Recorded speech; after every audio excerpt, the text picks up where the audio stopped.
Good morning, everyone, and welcome to another weekend workshop. It's so wonderful to have you with us here today. My name is Carrie Ramsey, and if you haven't met me before, I'm the project manager for the Weekend Project, which is led by Queen's University.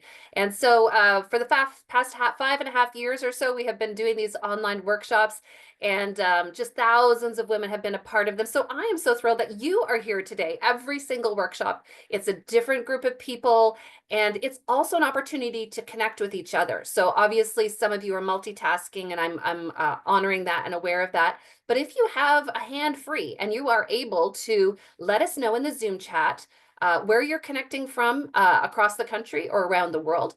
Let us know what your business is if you'd like to go ahead and put a note in there, but what you do, let us know. And I see people connecting and collaborating all of the time in the Zoom chat. So yeah, let us know that. And while you're doing that, I'll take a moment to acknowledge that Queen's University is situated on the unceded territory of the Huron, the Anishinaabe, and the Haudenosaunee peoples.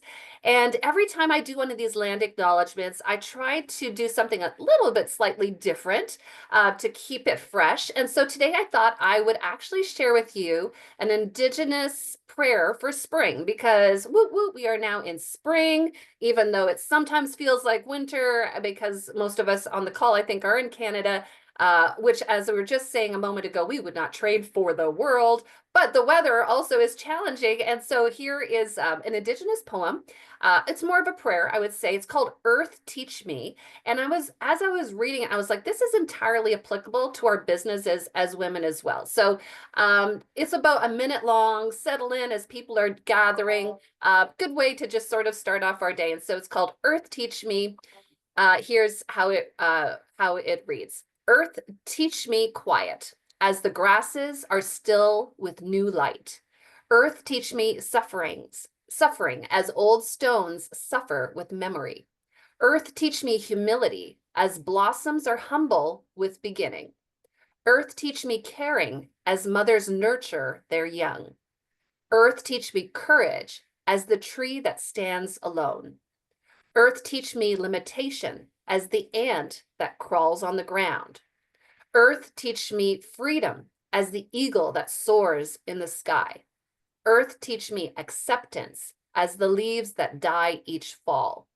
Earth, teach me renewal, as the seed that rises in the spring. Earth, teach me to forget myself, as melted snow forgets its life. Earth, teach me to remember kindness, as dry fields weep with rain. So that was just sort of something I wanted to share today. I figured as we are in the spring season, it was a nice moment to share an Indigenous prayer about that season, whether it's in life or in business for you.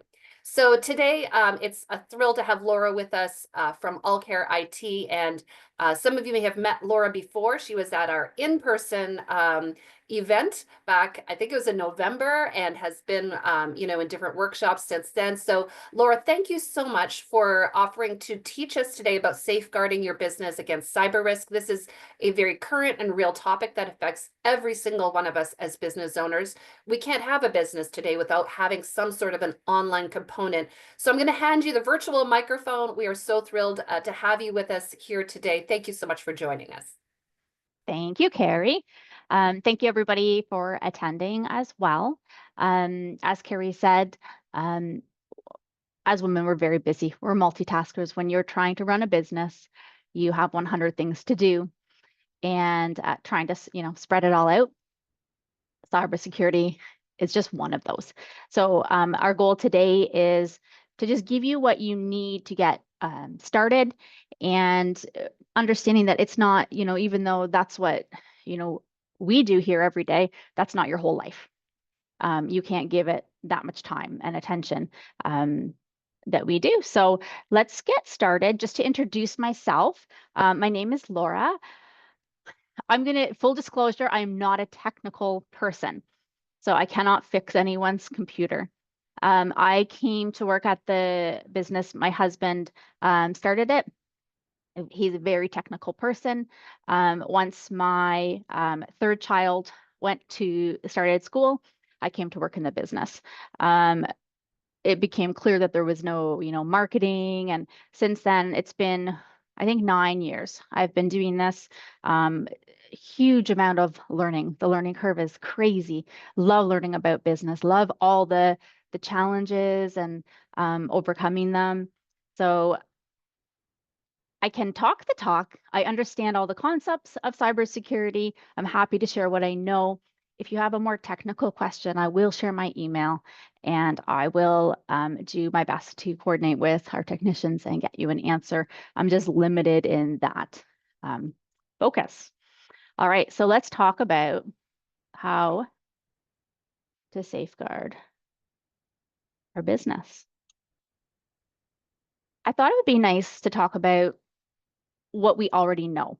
So if people have stories that they would be willing to share, either that's happened to you or that has happened to an associate or something that has touched you, worried you, do you have any cyber security horror stories?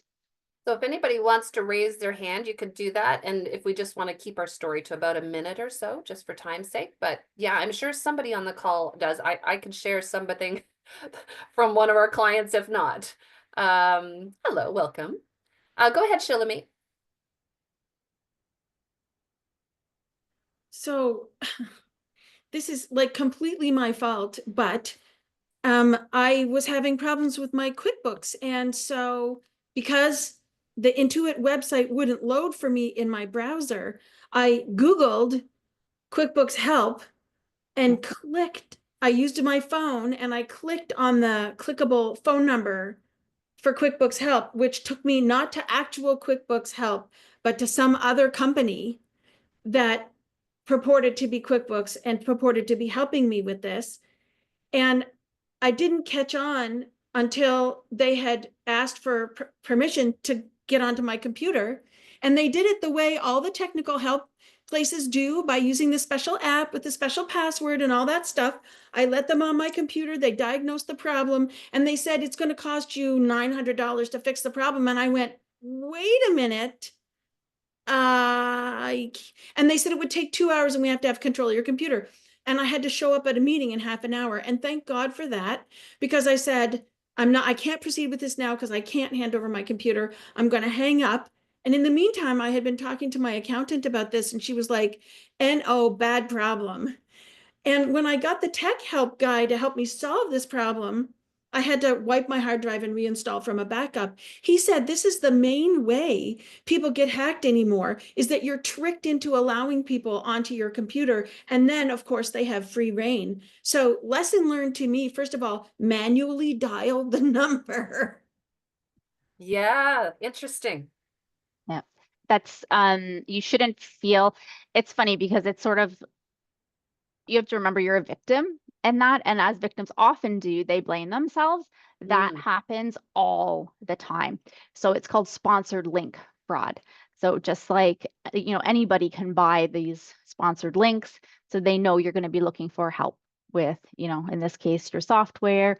Maybe it's like printer drivers. You click on it and it takes you to something that looks legitimate and you're trusting. So yeah, from now, the other lesson is to scroll down and never click the sponsored link. Click the actual 100%. I will link. well, Yeah. I'm not going to be clicking any more links ever again for phone numbers. I'm going to actually by hand Yeah, dial the stupid thing. yeah, Yes. yeah. Well, but in that case, the phone number went to a company that was fraudulent. So you could have dialed it by hand, but you were dialing the wrong number, Oh, no, right? I think no, the link had the right number, but the hypertext was set to dial a different number than was displayed on the hyperlink.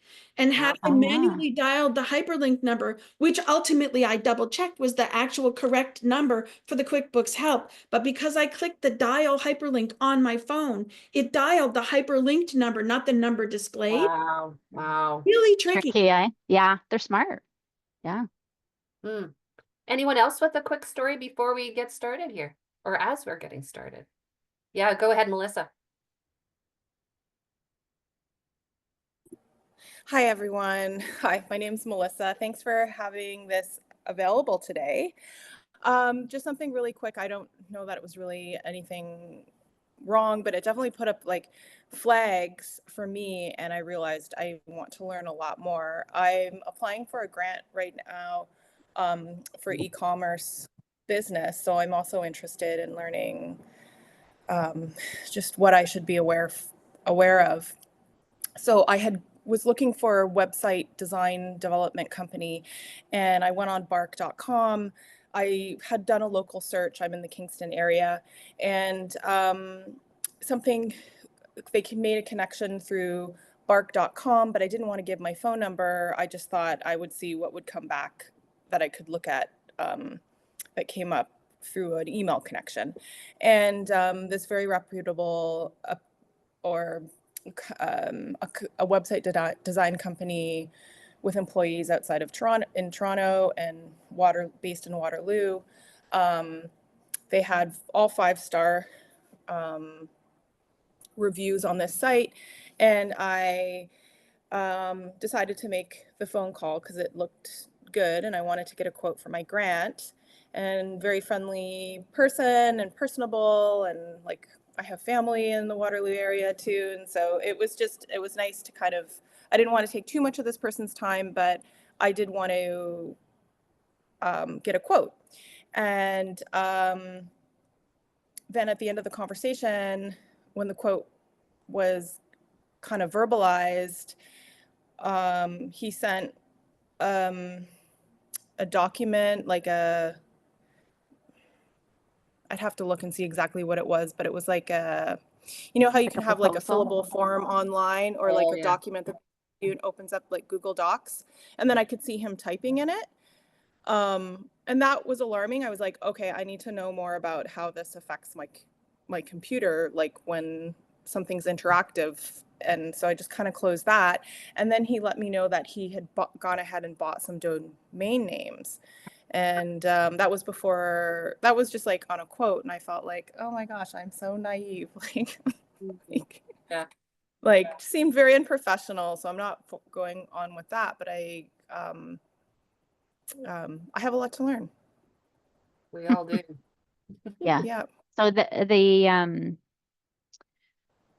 component where they know how humans are going to act. So interestingly, like HR they expect to get lots of links, like resumes, right, to click. So that's a prime opportunity for hackers. So they know what you're likely to click, and they do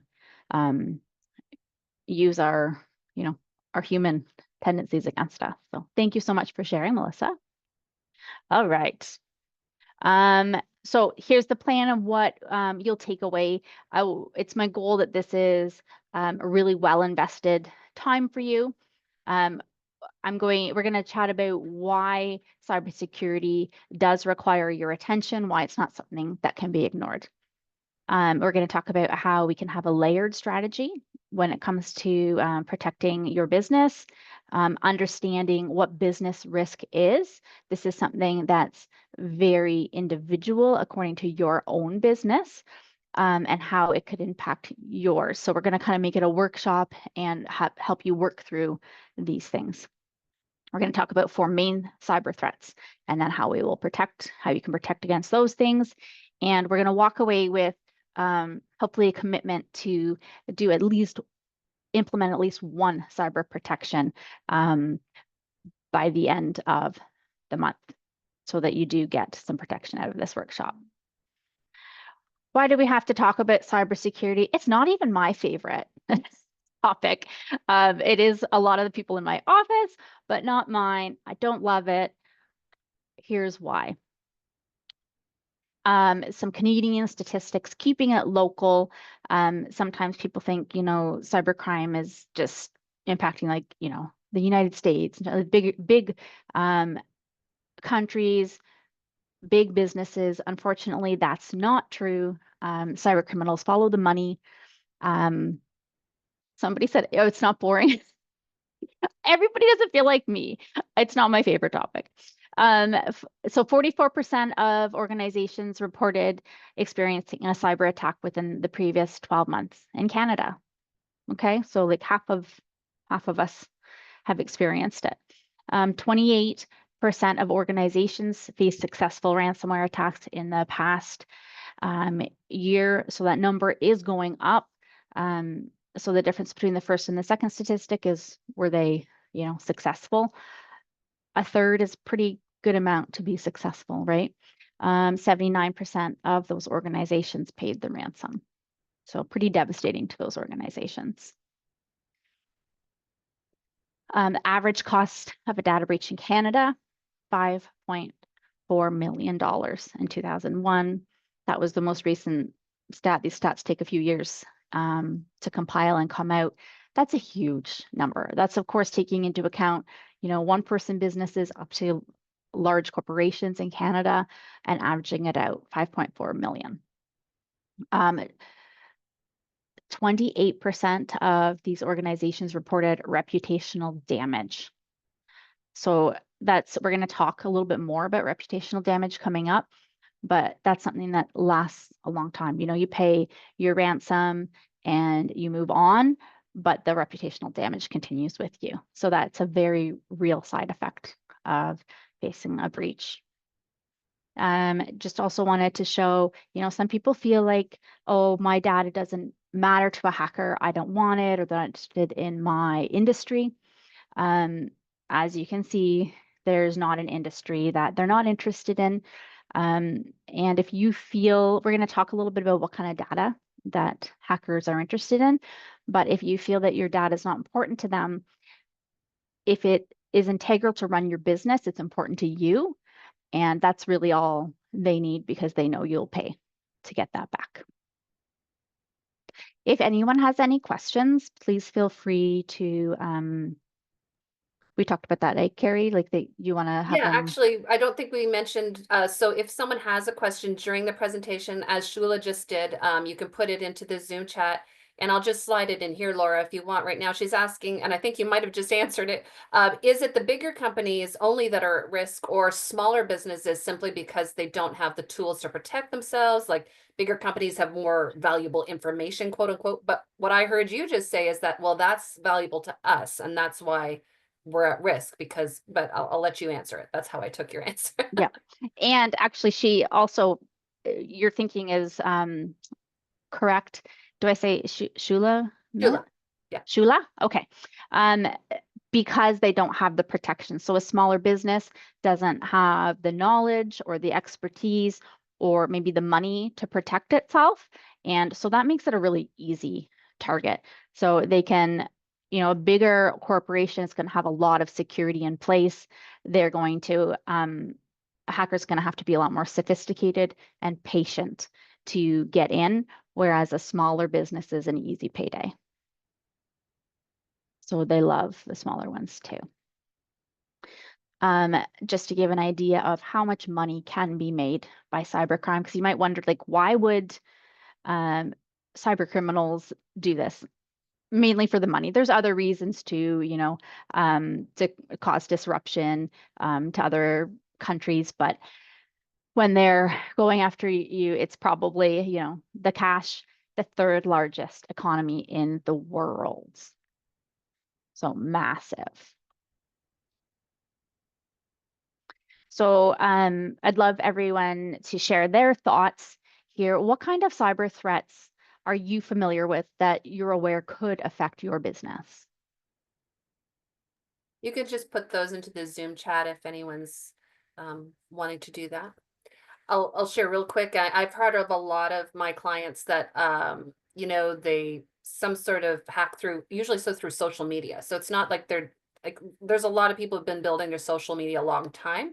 And so something happens, or someone, I guess they don't have that two-step verification method. I don't even know if that's enough anymore. And so they kind of have been building their audience, and then they lose their audience. And so, I certainly, when I'm coaching, I'm telling people to build your email list, because that social media could go away so easily. But I don't know if anyone else in the Zoom chat wants to put a note about types. Vanessa's talking about phishing, for instance, sending bad links, making it seem hurried, so you have to click it. It's urgent. That's one thing that she's noticed.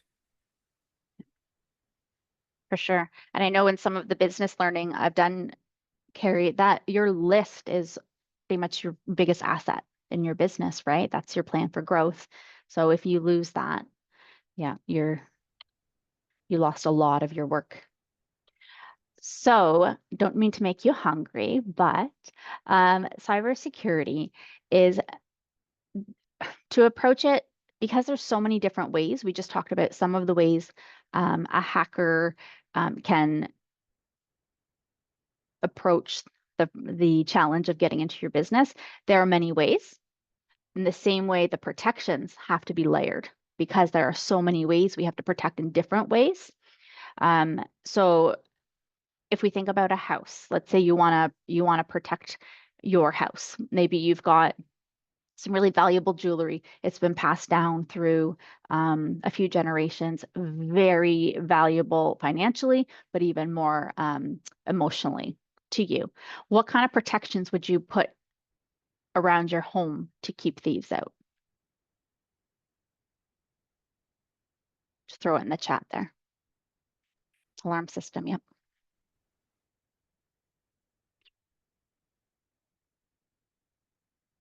Insurance, yeah. Vanessa says lock one door, a security alarm. Yep. Safe. A safe, yep. A Rottweiler. Yeah, yeah. So outside your home, like, you could even go to the extreme. You could have a huge fence, you could have it gated, you could have a dog outside, you can have locks on your doors and your windows, a security box at the bank. They're thinking out of the box. Good job. Let me see. I have some other notes. There's so many things that you could, you can do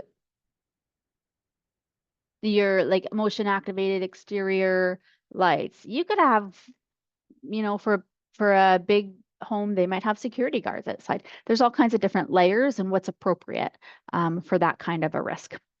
So when we approach cybersecurity, it is exactly the same concept. This is sort of to help understand. We have to protect from every different angle, and we layer those kinds of protection on. We're not going to get that in depth today with all of these, don't worry. Similar concept to a car with safety features. You have your anti-lock brakes, you have your airbag, you drive at decent speeds, you have your seat belts, your blind spot detection. The further along we go in time, automakers are continuing to add safety features. The more you layer them, the more you have, the safer you're going to be. And even if you have all the safety features available, when you go out on the road, you're accepting there is still a risk, right? There is no way to drive a car and not accept risk. It's the same if you're going to use the internet, there is no way to not have risk, but we can minimize that risk. So when we're looking at business risk, there's a few factors to consider. What's your personal appetite for risk? If you're going to lay awake and worry about the security of your business, you have a low risk for appetite or an appetite for risk. So you're going to spend a little more time, money, effort toward it. If it's not something that's important to you, as being in this industry, we feel it's very important. But again, we talked about that, choosing what works for you. So that is a consideration. We have to consider how much are you willing to spend on it or able to spend on it. There's a time factor of getting everything set up. Around here, it takes a long time to even get logged in to all my programs, right? There's time spent on it, but it's very important because we have access to thousands of computers. So there's many different sort of hoops I have to jump through to get in. That can upset some people. They want to like turn on their computer and go. That's a factor. We're going to talk about how likely a cyber event is to occur. That's very important because we will put more effort into a more likely event. Convenience and security, they're at the opposite ends of the spectrum. When something's secure, it is not convenient. If you have to go through a bunch of locks to get in to your house, it's annoying, especially if you have to pee, but it's secure, right? Same with cybersecurity. So we have to find a balance that you are comfortable with as the business owner. So talking about if everybody can have, if you have a piece of paper, that would be good. Maybe you can use like a doc on your computer, but you might want to just scribble down on a paper. We're going to do a little exercise here to talk about what kind of financial costs would be involved if there were a cyber breach to your business. So we're just thinking about ourselves here. So there's three main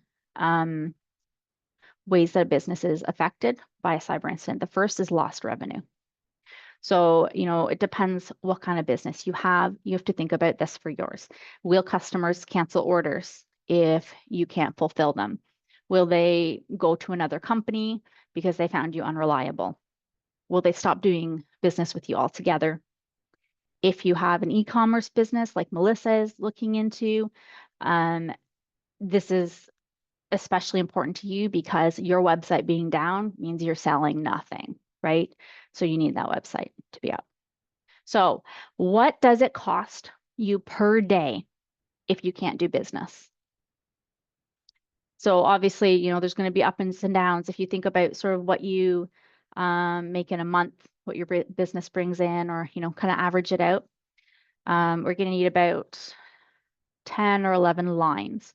So if you just on the first line write what it will cost you per day if your business is down. You can't log into a computer. So maybe, you're a floral business and you don't use you don't really use computers, you don't take orders that way. It's not going to cost you that much, right?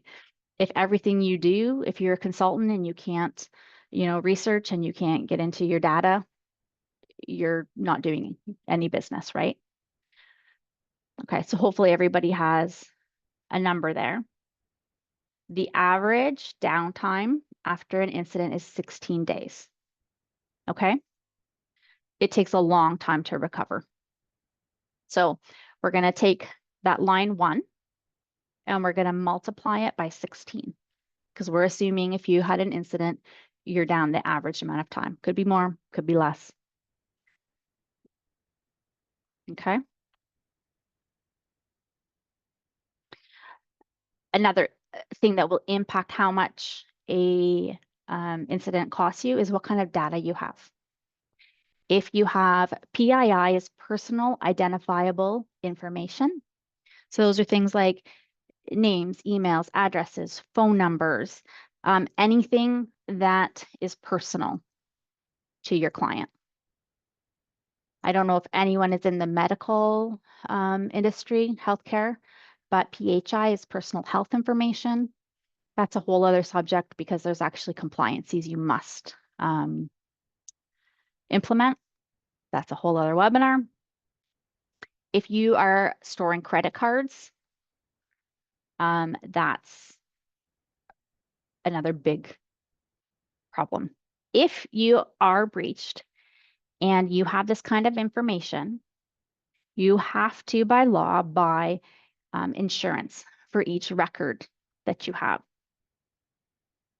So think about the number of records you might have. Maybe it's none. Maybe it's 150. So write that on line 3. And then on line 4, multiply that by 298. The reason for this is that when you have to buy for each record or each person insurance. That's the current cost in Canada per person. A record is, so me, for example, if I'm your client and you have my information, my email, my phone number, could or couldn't be credit card, I'm 1. Carrie would be number 2. Jennifer would be number 3. So the costs skyrocket if you are holding this kind of information. So you may want to consider not holding it. If you need it for your business, we have to look at how we're going to keep that data secure. Vanessa's asking, is that the cost if you are breached or if you are assuring ahead of time? If you are breached. So you wouldn't have to pay that, Vanessa. It's just like if you were covered by insurance, you would be covered by insurance, which is the good news, I guess. We'll talk about that. Insurance is good. It is good.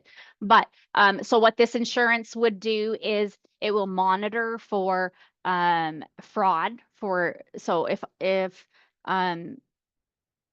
somebody that I do business with was breached, they have to buy insurance to cover me. So that if I'm breached in the next, let's say 5 years, that insurance will cover me because of if identity fraud or something took place because of that breach. So you're responsible because you had my information and it was stolen from you. If we think about Life Labs, remember there was the big breach. It cost them so much money because one of the reasons was because they had to buy insurance for everyone. In the end, remember the payout? It was under $10. So that was a separate court case, but the insurance would still be going on all of us that had used Life Labs before. Okay. Very personal question. Don't answer it out loud. How much do you have in your bank accounts? So if a hacker gets in and they get your banking password and username, they can drain your accounts. So if you think about how much you have right now, that's going to go on line 5. We're going to assume that's gone, okay? Questions to think about if that happens. How are you going to make payroll? How are you going to pay your own mortgage and your own bills? Do you have vendors and suppliers that you deal with that aren't going to get paid? What's going to be the outcome there? So if everything was wiped out that you have right now and you had to start over, could you survive? For most of us, probably all of us, the answer is no. So clearly we have to do something, right? Do you have any questions there, Carrie? Let me just quickly, someone was just asking a little bit more. Oh, how safe is e-transfer, would you say? It's, yeah, I'd say it's safe. You know, you have to exercise caution, but yeah, we definitely use e-transfer as well. I know there's sometimes that you put a password and sometimes people auto deposit. I guess the auto deposit is a little more risky, maybe. I don't know, because there's, I don't know, I don't know about that. Like, what's the advantage of having a password there? But I feel comfortable when I continually use the same e-transfer, right? Because it's already in your list, you know, you're not misspelling it, that kind of thing. E-transfer is pretty, as far as the banks are concerned, it's pretty safe.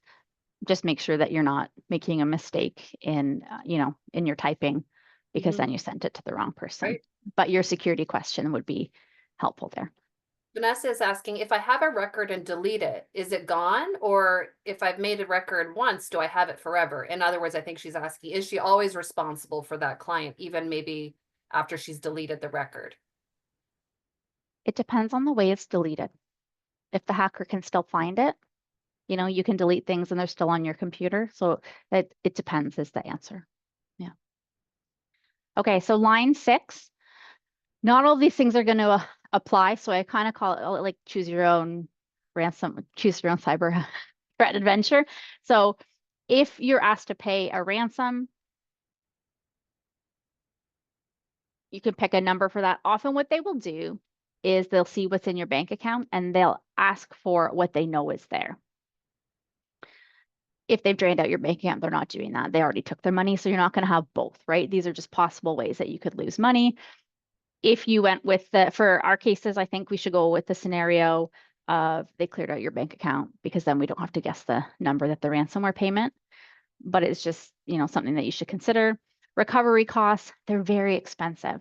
So getting IT professionals, not every IT company does this. You need an incident response company. We do have, we do that here, but that's not common. Like no one else in Kingston does that. So otherwise, you're going to big companies in Toronto, you're paying, $500 an hour. Very expensive. They've got to investigate it. They've got to recover your data. They're very expensive. They'll probably suggest you talk to your lawyer because they cannot give legal advice, and a lawyer needs to advise you on if you need to report this breach, how you would talk to your those that would have been affected by it if you had PII, PHI. So these are all factors that could happen. We're just gonna put those guys for, let's say, 10,000 for recovery for funsies, okay? But you have cyber insurance, right? We mentioned that, so you're covered. Unfortunately, let's go back there. Unfortunately, that's not always the case. Cyber insurance will not cover you always. Just grabbing my notes here. So you can be denied for failure to have minimum security standards. So a lot of people, unfortunately, they either don't have a cyber insurance policy, or they have, a small clause in their business insurance. They don't really know what it says, what's expected of them. We need to look at that. So that would be a good to do to add to your list. If you think you have insurance or a clause in your insurance, take a look at it, see what it actually says, and make sure you're doing what you need to do to actually qualify. Because if you don't, they're not going to cover you. They don't want to give away money, right? Can I just ask a quick question, Laura? Because I know I get asked this a lot. Are there any like local, let's say Kingston area insurance companies that offer cyber insurance? Like, can you give examples? Do you know names? Like, without recommending or referring, just do you know of some? I do. I'm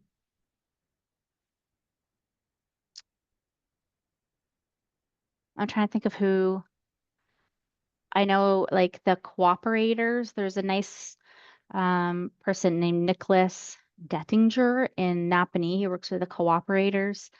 Landon I'm trying to think of where Landon works. I'll send it to you, okay?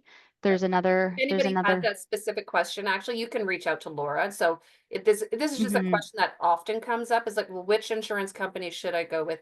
I know McDougall Insurance does a lot of business insurance. Yes, Landon is with McDougall. Yeah. Okay. It's just, I know that Laura will put her contact info at the end if some of you maybe have these questions, but it just comes up a lot. I know, didn't want to interrupt. Go ahead. Oh, and Audrey is saying the Gen Insurance does. Of course, it's a national one as well, but yeah, for small business owners, that might be an option. Okay. Yeah. Thanks. So when you apply for cyber insurance, you have to sort of declare what you're doing. They will ask a lot of questions. Do you have MFA enabled? That kind of thing. If you don't answer truthfully, and you wouldn't believe how many times we talk to business owners, like, I said what I thought they'd want me to say.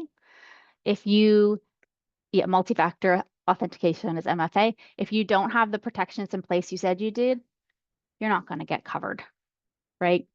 You're too much of a risk. Often the questions are vague. So do you have MFA?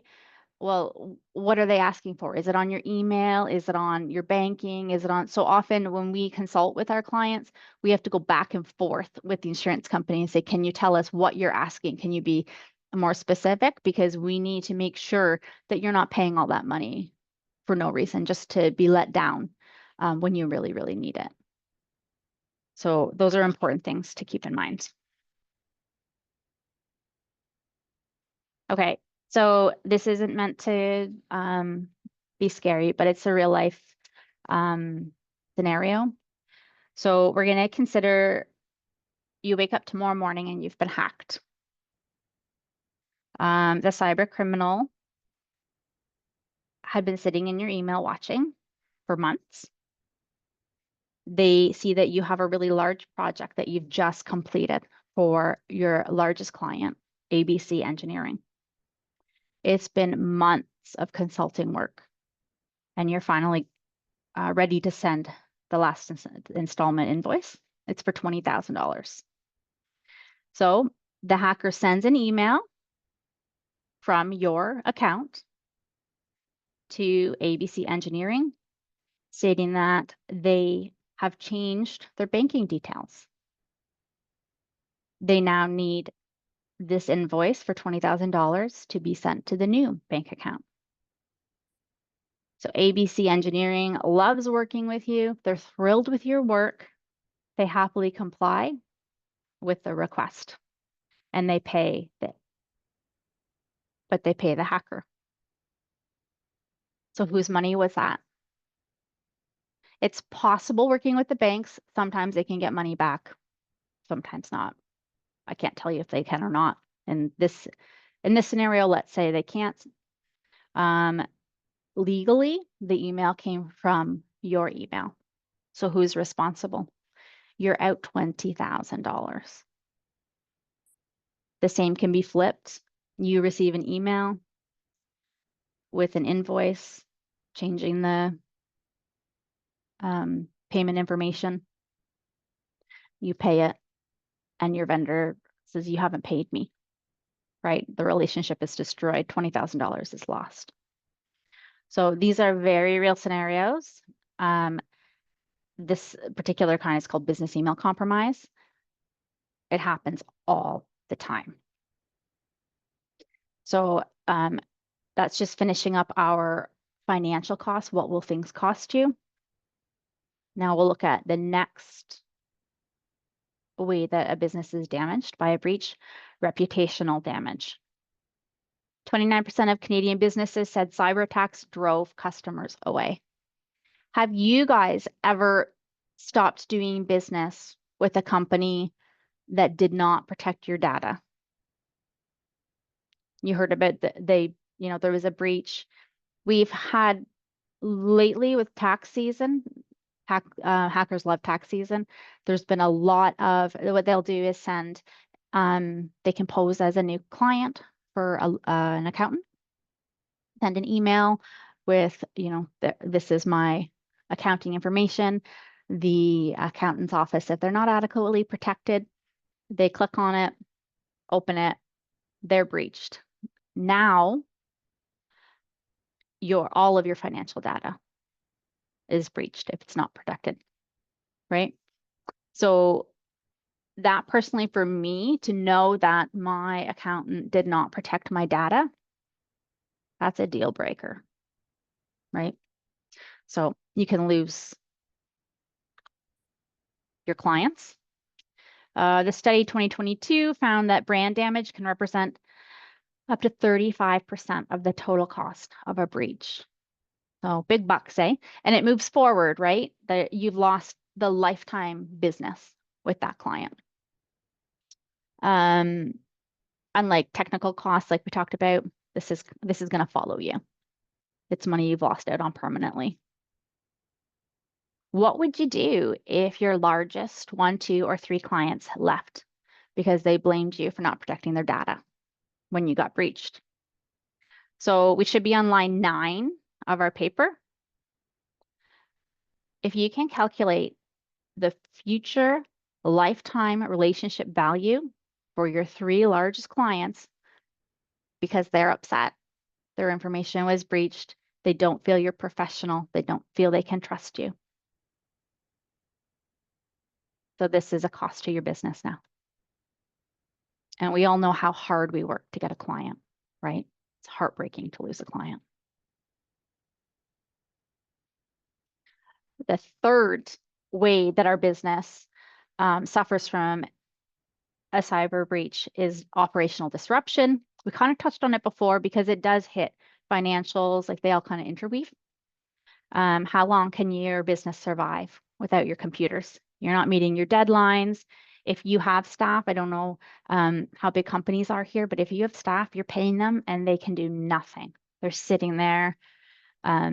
It's just a waste of your money. If you can't get into your financial software, you can't get into whatever programs you need to run your business, how long can you survive? Whoop, that went fast. Let's go back. There we go. 75% of small businesses said they can't survive more than 3 to 7 days. So a lot of businesses, actually the majority, will go out of business after a successful cyber breach. Small businesses were the victims of 70% of ransomware attacks. That goes back to that question we had about, is it mostly bigger corporations? No, it's mostly smaller. So our Choose Your Own Adventure Cyber Incident Edition should look something like this with your own numbers in it. We're going to add up that right column, and that's your potential loss from a cyber incident. How do you guys feel about the number you're seeing there? Did that work out doing that math? And take your time, actually. You probably need time. I'm forgetting that mine's already added up.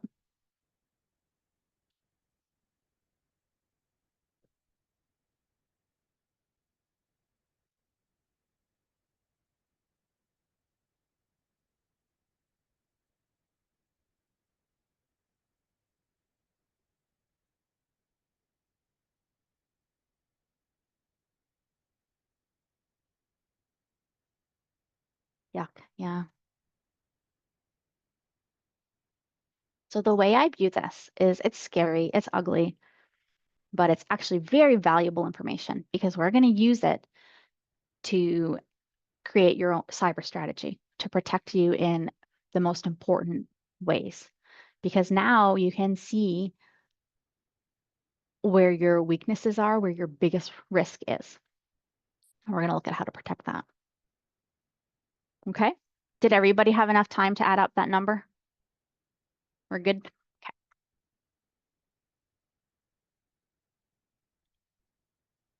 Okay. Oops, this one's out of place. I moved stuff all around. Okay.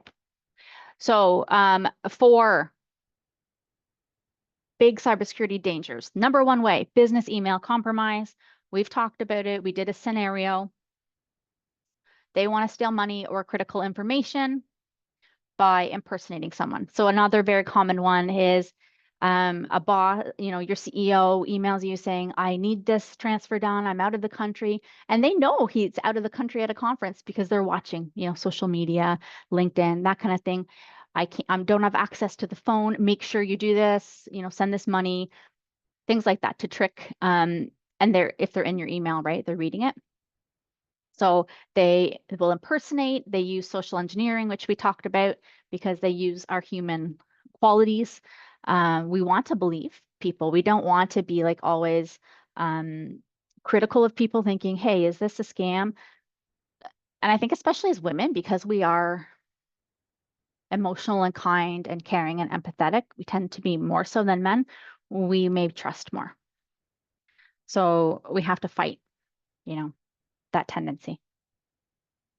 There's always those markers of urgency and authority, right? It's your CEO. You don't want to disappoint them. You have to do it now. You can't talk to him. You just have to do it. And they use those, they know that gets our heart pounding and we have to get moving. Okay, number one way to protect against business email compromise. I have good news. This can be free. It's education.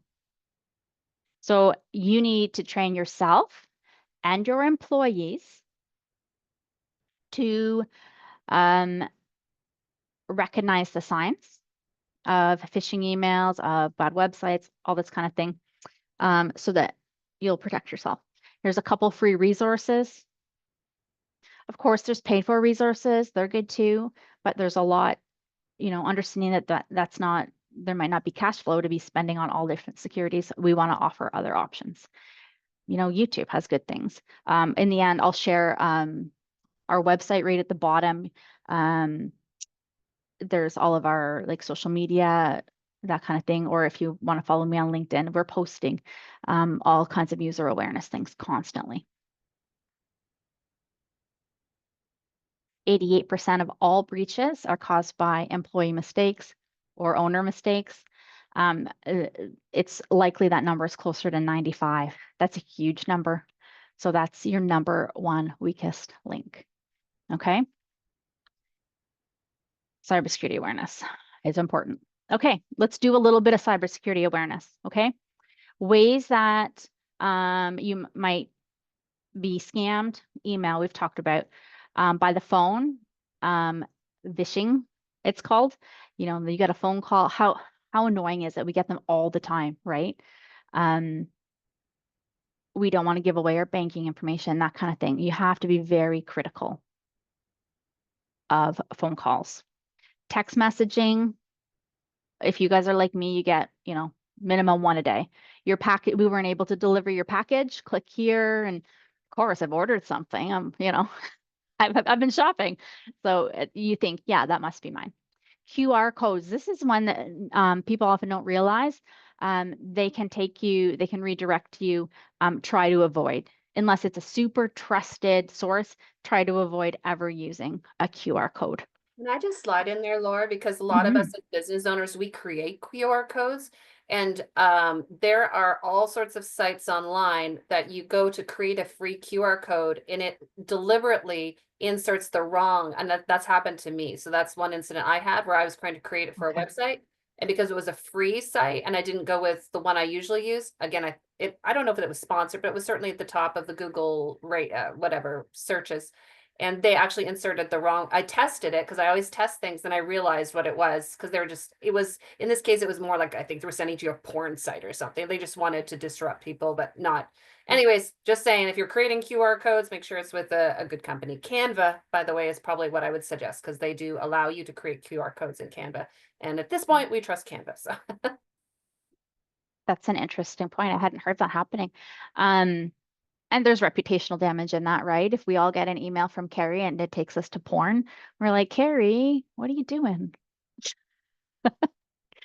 So then we also talked about this sponsored link fraud, right?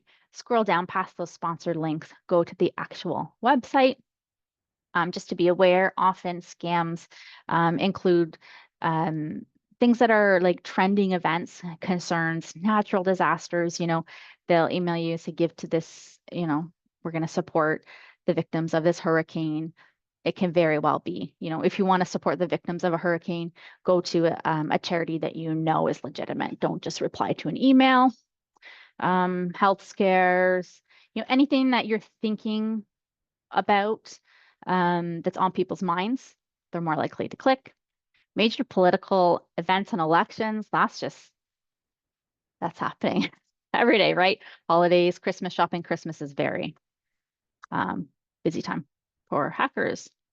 Signs of a phishing email. So if you weren't expecting this email from a company or a person, if they request sensitive information, we are guarding that. We're not giving it away. That sense of urgency shouldn't be there. It's meant to make you not think things thoroughly.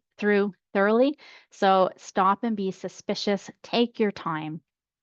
The sender's address. Take a look at the sender's address. It might be very close to the business name, but not quite. For example, a lowercase r with a lowercase n together can look like an M. Things like that you have to look out for. If it's clearly not directed to you, just something more generalized, that could be a sign. If in an email, a phishing email, there's a link that they want you to go to, you can just hover your mouse over that link and it will show you where the link would take you. Look for different spelling of names. Poor grammar and spelling used to be the hallmark of phishing emails, but not anymore. Does anybody know why? ChatGPT. Yeah. AI makes it so that the grammar's perfect. Yep.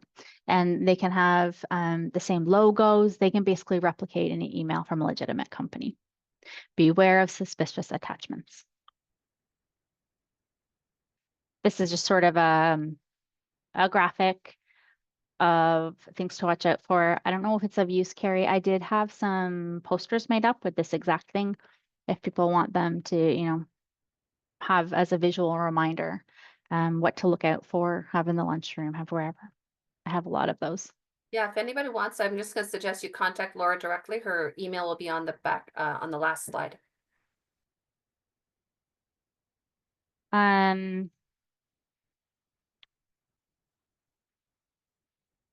So some of this is repeated, this example. So, Amazon.com and versus the second email here and this last point, very common. Hover over the link. It was late last night when I was finishing. Apparently I double included it. Internet safety, download software only from approved company sources. This came up. We have to, be careful what we click on. Little demo there of where you can see if a connection is secure. Threat Locker, the fourth point, this is software that we use. It's called, I'm trying to think of, the former term was whitelisting, but we don't use that anymore. We have a more politically correct term. But basically, only things that are pre-approved can be run on a computer. So it will stop things like if you click on a malicious link. These kind of tools are professional MSP tools. They definitely come with a cost. So there are more things we can put there, but we're not focusing on that. You're welcome to reach out to me if that's something you're interested in. But we want to make this super accessible and easy for everyone. Data encryption.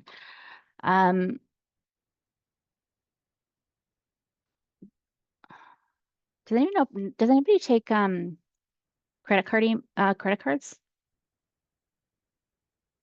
here? I take it through QuickBooks. Through QuickBooks. Okay. So with credit cards, there's something called PCI compliance. And that's the payment credit card industry. And there's compliances you have to follow. So, and then you can do it, yeah, with a secure third party and they take on the risk. But there's certain things you have to do to be allowed to take credit cards. So just something to be aware of. There's always a physical security aspect of it too. This is all really common sense. Don't walk away from your computer unattended when someone else could walk up to it, leaving, confidential information. Watch it for tailgating, or somebody coming in the door after you. We like to hold the door open for people, right? But sometimes that can be bad. If you find a USB key like on the ground, don't ever plug it in to see what's on it. And those things will keep you safe. Okay, the second way, that was the big sort of user awareness bits. We'll move on faster now. Enforcing MFA will help protect you against business email compromise. So if they do get in, there's that second or third, you can have several ways that you have to prove it's you. And so that will shut down 99% of account hacks. Great news is this is free. So enable MFA everywhere you can, on your bank accounts, on your email, absolutely everywhere.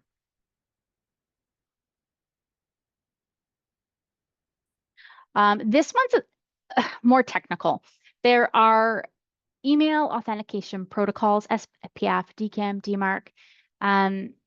These are things that have to be set up with your domain registrar.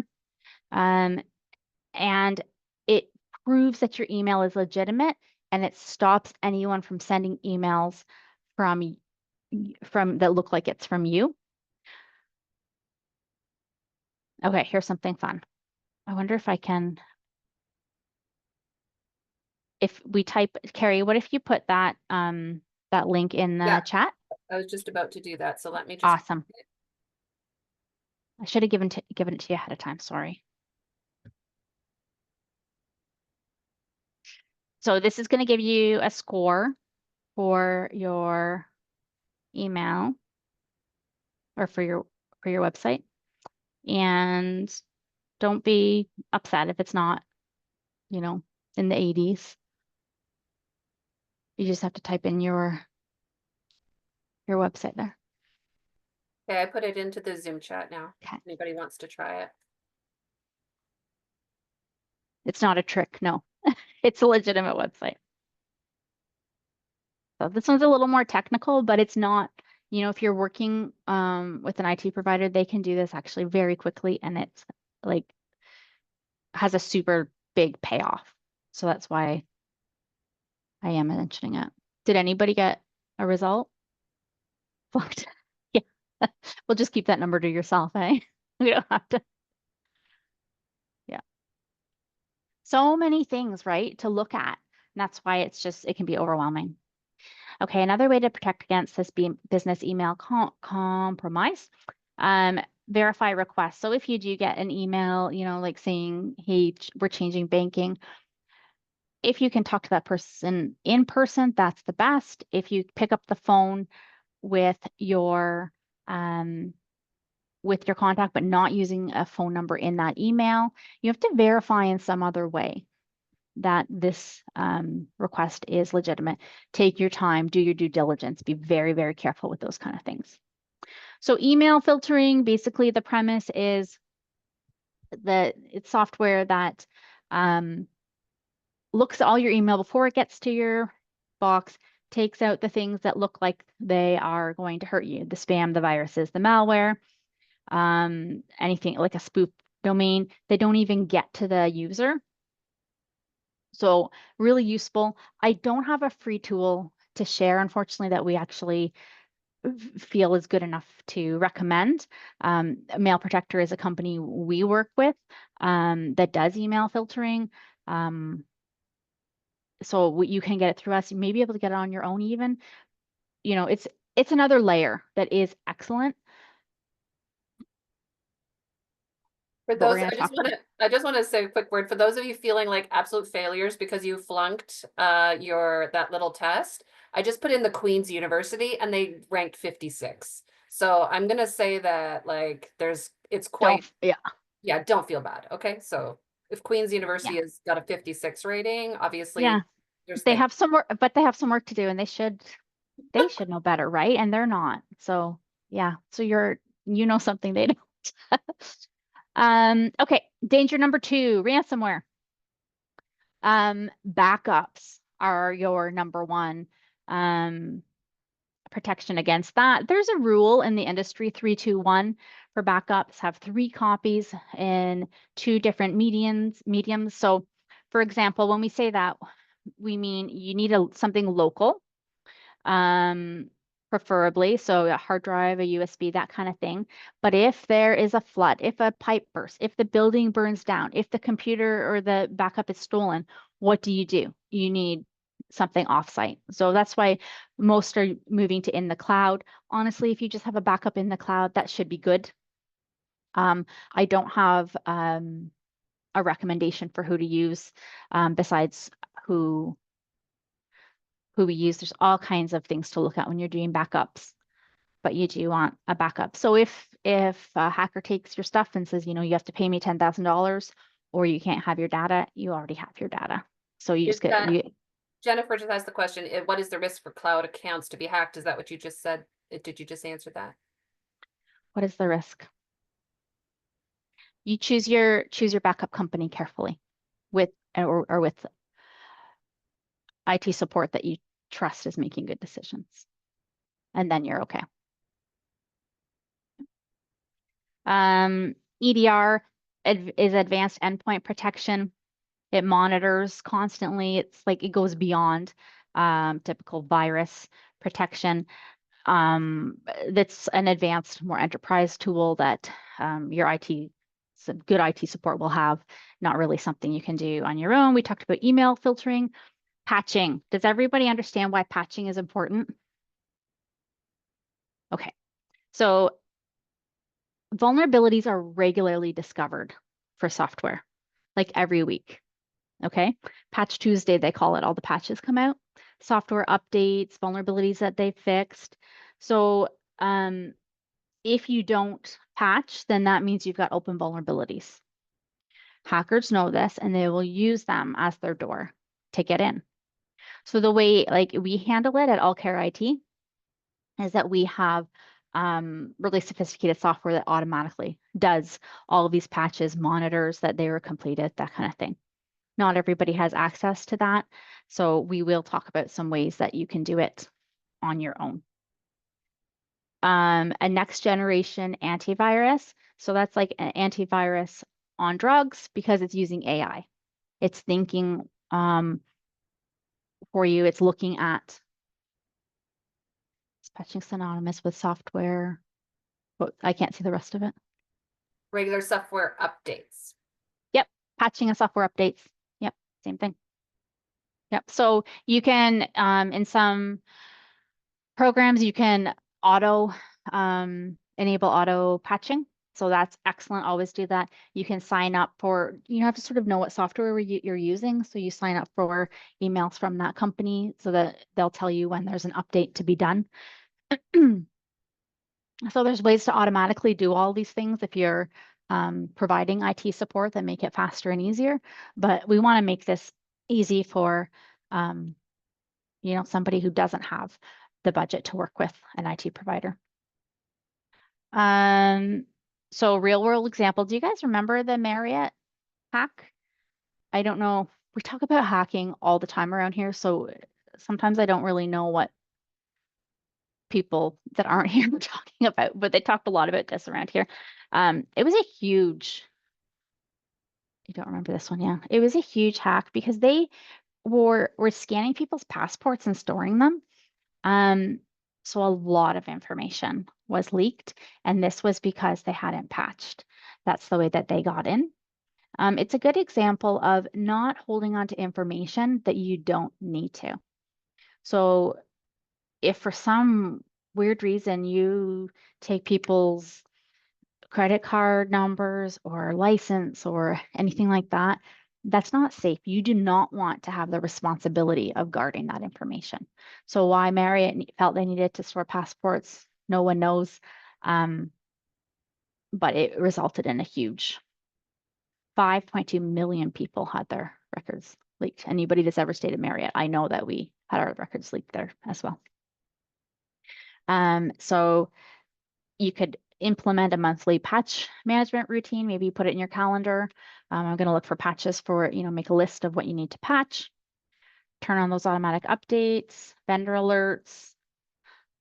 It is easier working with an IT provider. We do it every day, but it can be done on your own for sure. Password attacks is the last one.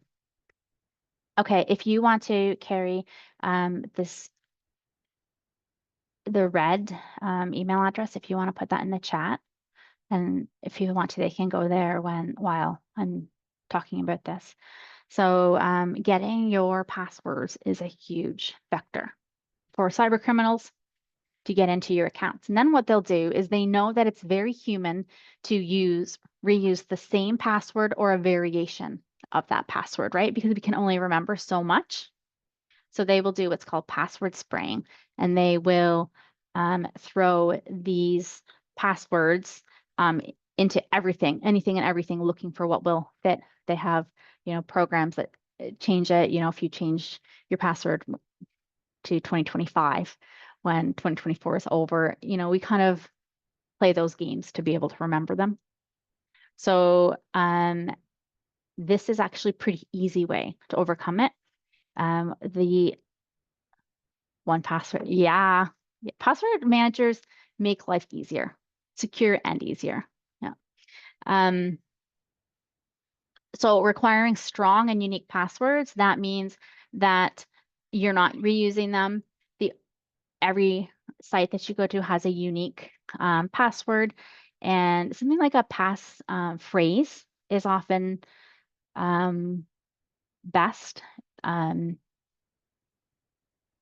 so that it's easy for you to remember, and it's got numbers and symbols, that kind of thing. So Bitwarden is a free option that we do feel comfortable offering. We use Keeper or 1Password. These are not expensive though, so the paid for ones are a little better, easier to use, that kind of thing. Because if something's not easier to use, you're not going to use it. So there's three options for you there. You can buy those on your own too, Keeper or 1Password. The cost is not huge for how it protects you. So I've been pwned. If you go there and you type in your email address, it will tell you if your credentials are on the dark web. This is a safe website to use. So if you guys go there and the answer is yes, you need to take that information and change your passwords, change your usernames, because they're for sale on the dark web. We can talk about the results, or we can leave it and pretend it didn't happen. Whatever you want.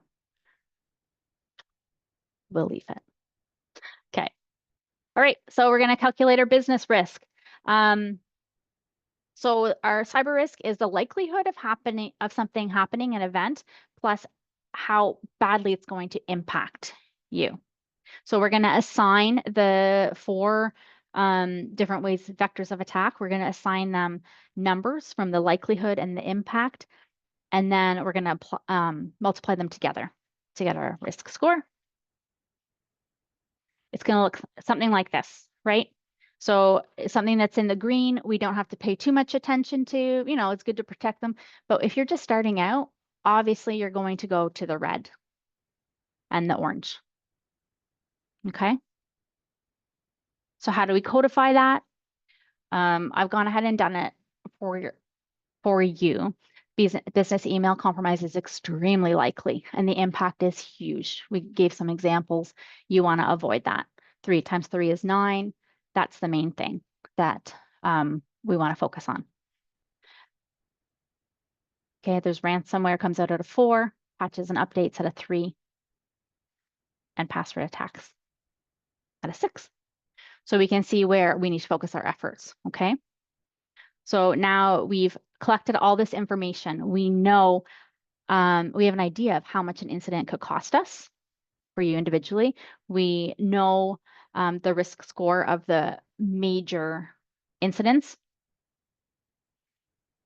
And we can weigh that with the time, the cost, and the convenience of protection. So as we talked about, this is very individual for how you want to do things. So we're going to prioritize business email compromise and password attacks with the highest score.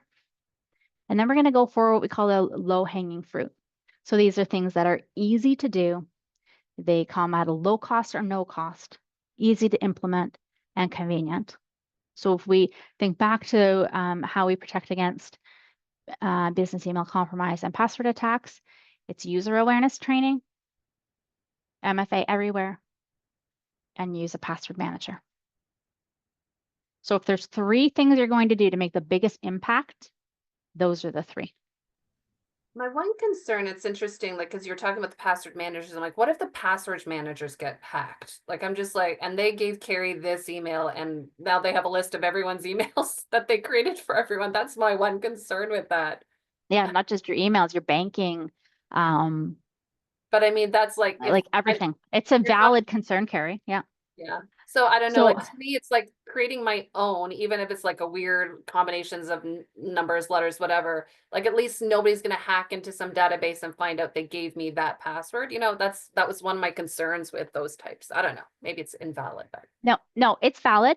And there have been password keepers that or managers that have been hacked. That's why the one that you use is you have to be very careful. There's ones that have terrible reputations and ones that have great reputations. In the end, you really do have to choose to trust someone because, writing out 50 unique passwords on a piece of paper on your desk is not safe. So it's sort of like we talked about, there isn't ever no risk, but when you're using a company that is very secure, you're limiting your risk, minimizing it, right? That's what this is all about. it's And the in the better alternative. yeah, and in the cybersecurity industry, it is recommended to use a password manager. So the ones you can feel comfortable with, LastPass, bad. They were compromised so many times, eh? They've got a horrible reputation. So we talked about Keeper, Bitwarden, and 1Password. Those are ones that you can feel good about, and make sure the password your master password to get into it is very strong, very unique. So like we talked about. Melissa just has her hand up for a question. Yeah. Oh, yeah, thanks. I feel like I forgot what user awareness training was. It's the educational component, Melissa. All those things, how to spot a phishing email so that you don't fall for it, or a call or a text. She had put some free, that would be like resources on the slide at the beginning. And so if you watch the recording, you can grab those again, or maybe email Laura to get the links. Yeah, for sure. Yeah, and there was even on YouTube, you can find decent videos that are going to teach you how to protect yourself. Right, that's protecting ourselves, not offering training to the users. That's offering It's training our to responsibility. Yeah. if you have employees, you Okay. want to make sure that they're protecting your data too. Yeah. So a user is anyone that's basically using a computer in your business. Jennifer has a question. I'm not sure I understand it. Maybe you want to articulate it, Jennifer? Yep. I can't hear you. You're off mute, but I can't hear you. I can read it. To avoid email hacking, is it safer to have an email account linked to your desktop or to access it from website? Maybe it does make sense to Laura. Yeah, I'd say that there's no difference. What would make a difference is what email service you use. So using a professional service like a business grade service like Google or Microsoft is best. They come with protections, but not everybody does. Don't use a Hotmail email. It's you can't. There's a lot of phishing that gets by. Gmail is actually very decent and free, so you can use Gmail.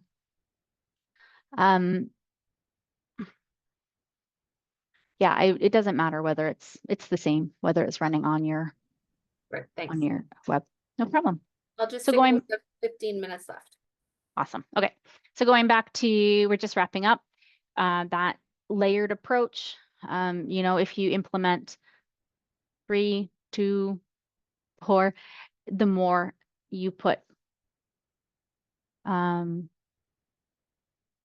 more layers you put on, the safer you are. Was there a question there, Carrie?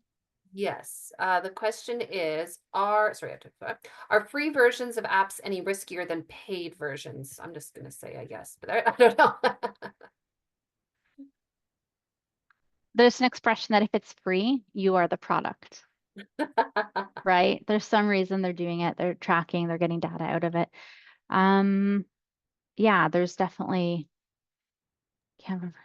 Oh, so you're talking. No. Okay. Yeah. Okay. So Canva's a trusted company. I think what you're talking about there, if you go to Canva Pro, it's just more features that you can add. Yeah, Okay. you're good with Canva. Yeah. I get the question now. Good question, Jennifer. Yep. Okay, so we're gonna layer it like those security features in the car or a cake or a house. So what's important is that you start. Yeah, it happens to the best of us, Jennifer. So my question to you is, what's one cybersecurity protection that you're going to implement before the end of the month, or maybe even today? We've got 5 days left. I think this is good because then we're going into a new quarter, actually a new fiscal year. This is actually a really great time to do it. Yeah. For me, it would be MFA. password, adding MFA to everyone or everything. Yeah. Switching So software. Yeah. Mm. Yeah. So if your passwords were with LastPass, make sure that you've changed them all when you move, right? Because those are out there now. Which if you did the I've been pwned website, you'll see that. That's why these workshops are helpful because like when we're on our own and small business owners, it's like this is just, it's low on the priority list, let's be honest. And we have to search and do our research the best we can, right? So it's really, I mean, that's why we are often targeted because we don't have time to do the research or attend these workshops. So kudos to everyone on this workshop. It's amazing. Yep. And it can be uncomfortable doing something we're not delete records. Yeah, we're not comfortable with, but we have to learn, right? We have to take it. And you're an entrepreneur, so you're used to it. You do things that aren't comfortable all the time. Yeah, change your passwords. Yeah. The password keepers or the password managers will also give you suggested passwords that are really unique. So that makes it easier too if you're going to go in and do a big change for everything. All right, so there is my email. Ignore your cautions. I can't see that. I used to ignore the cautions on On my password security, since I use the same password for multiple sites, now I'm thinking of it differently and use the suggested passwords. Yeah. And then when it asks you to store, would you like me to store this password in the browser for you? It's actually, you say no. The reason for that is it's super convenient, but if a hacker gets on your computer, it's stored in the browser, they have access to that. So say no, put it in your password vault instead, and you're going to be safer there. Great tips. All right. Any final questions? Laura, did you have anything to add, or is that, do you want to just see if there's any final questions? Yeah, I was just going to add, I wanted to give you guys as many resources as I could. So we're always posting stuff, on social media. So it is on our website. If you just on the homepage, if you scroll to the bottom, it's on the left-hand side. If you want to follow that, or just follow me on LinkedIn, it's pretty much all posted there as well. We do have newsletters, blogs, that are all just really timely subjects. Education is really, really important to us, and we want to share whatever we can. And I would say spread the word. Like anyone you know who's a small business owner, let's spread the word about this. All of our workshops are on our YouTube channel for WeCan. If you're on our newsletter list, you have the link to YouTube, but just look for Queen's Partnerships and Innovation or whatever WeCan project, and make sure you share the copy of today's workshop with them. Jennifer is asking, are there any resources for how to delete files properly? Jennifer, will you email that question to me? And I'm not comfortable giving you, because it's on the more technical side, and I will get you an answer. Good question. Okay. All right. Any final questions before we wrap up for the day? And we all scurry off to change our passwords and test things and all those important bits that we know. Thank you, Laura, for bringing this. It makes it real, and I think it's really easy for us to push it aside until the day that something happens. And boy, do we wish that we had taken just 10 extra minutes to safeguard things. And so thank you. That makes a big difference. We hear all sorts of stories. We don't want to be one of those stories. So yeah, let's spread the word. And thanks to everyone. It's worth adding it to our to-do list. Absolutely. Thanks to everyone who's been with us today. Again, like I mentioned, you have my email address because I sent you the link to today's workshop. If you're not already on our email list or don't know our YouTube channel link, just reach out to me. I'm happy to make sure that you have that so that you can share this with other people or just rewatch parts that maybe you missed something. And of course, Laura's information is there. Don't ask me anything about this. I don't have all the answers. Reach out to Laura directly. All right. Thanks, everyone. Have a fantastic day. And thank you, Laura. Appreciate your time so much. Thank you to you and your team. Take care, everyone. Bye-bye.